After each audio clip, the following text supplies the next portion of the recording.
Guys, what's going on? Back to the channel. My name is Pr0duct, and we have today part 2 of the $50 AliExpress build. I got the parts here. They just came in a while ago, so I've been saving the video. So let's do it up since we got everything.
All right, so part 1, if you haven't already seen it, we kind of window shop through AliExpress and try to find and pick out some of the pieces that we wanted to use.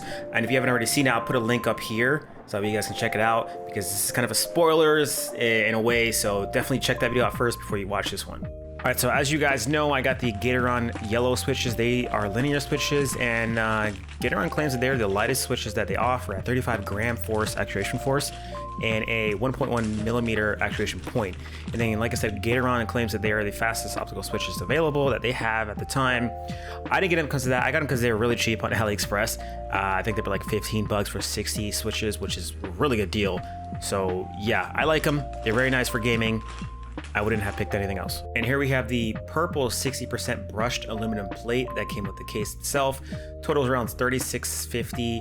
It was bundled with the case along with the stabilizers, which is really cool because these things separately probably cost around anywhere $15 to $20. So it was very cool that it was bundled, and it's saved a lot of money there. So here's the 60% PCB that was bundled with the case along with all the other things. There's honestly nothing special about this PCB. It has no RGB. It's got mini USB, which is weird because I was expecting USB Type-C since it's kind of unanimous along all the other new PCBs that are coming out now. That's pretty much the only thing. I wouldn't recommend this PCB because it's just outdated in my opinion, but it gets the job done, and it was bundled for $36, so you can't really complain. I did forget to mention the software that came with the PCB.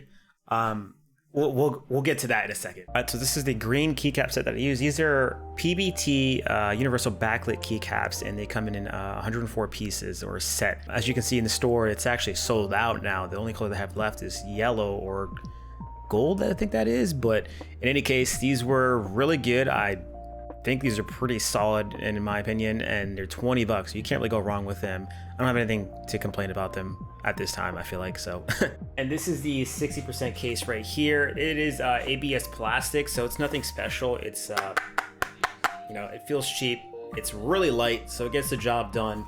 I can't complain, I like it, you know what I mean? It's very light, it's good for gaming, good for moving around on the mouse pad and stuff like that. So honestly, I have no complaints. For like 30 bucks, along with all the other bundles, it's a really good price. So like I mentioned before, the case bundle did come with stabilizers, and these are cherry clip-on stabilizers. They're not screw-in stabilizers, so that's a problem. Clip-ons are pretty bad.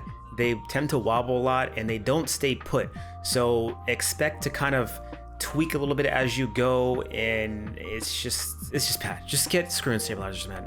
Just pay the extra $3 and get screw-in stabilizers, please. And onto the software. This is not really clear cut. I had the most difficult time, and it was very confusing to do. But in any case, good thing is we have YouTube, so you can YouTube how to use the exact software. But in any case, from their product page, their case page, I had to scroll down and look for PCB manuals, which is right here.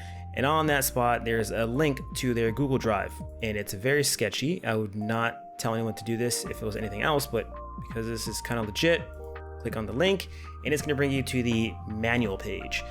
Now we can get a gist of what's going on here with the program itself. Very confusing. they kind of go through some of the buttons right here, and then right here, manual to newers, they go through the instructions. And yeah, these instructions were terrible. I had a tough time understanding anything, and that's why I looked it up on Google and found a YouTube video that says everything. But if you want the actual software itself, you have to click on Boot Mapper up here. It'll take you to a different link, and with that, you download the program right here. Very sketchy, not super wise, but in any case, it worked. I'm not going to go through software because it's such a headache to go through, and I don't even think it works anymore on my keyboard. So whatever I have set is whatever I have set. But yeah, the software is the worst part of this keyboard and worst part of building a custom keyboard from AliExpress. So yeah, there's my complaint. Oh, enough about me. Just B-roll, dude, B-roll.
Yeah, so here it is.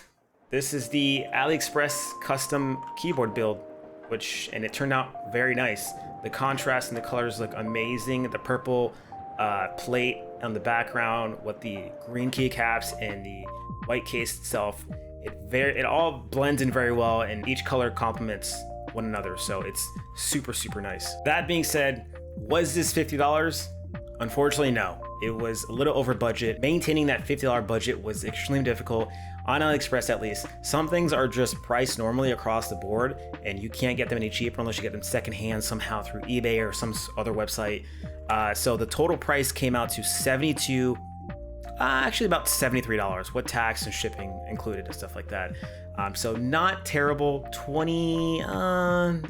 $20 over the budget.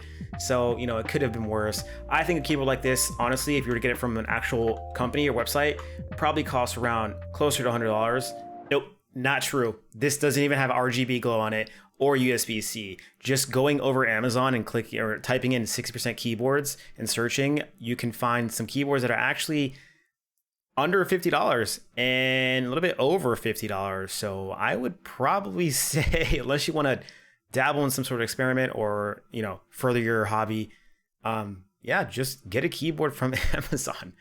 It's cheaper, yeah, and you get more stuff with it. But then again, remember, you have to solder, you have to do all this yourself. So if you don't know how to do that and you don't have the materials or tools to do that, I guess the extra $50 or whatever to buy an actual, you know, made pre-built keyboard is probably will be worth it in the long run. So we all want to get to the meat of the actual keyboard itself, which is the sound test. And before I let you guys go, I just want to say thank you so much for sticking around. Thank you so much for watching the video. I had a ton of fun making this video and a ton of fun building the keyboard itself. If you guys want more content like this, be sure to like the channel and also subscribe.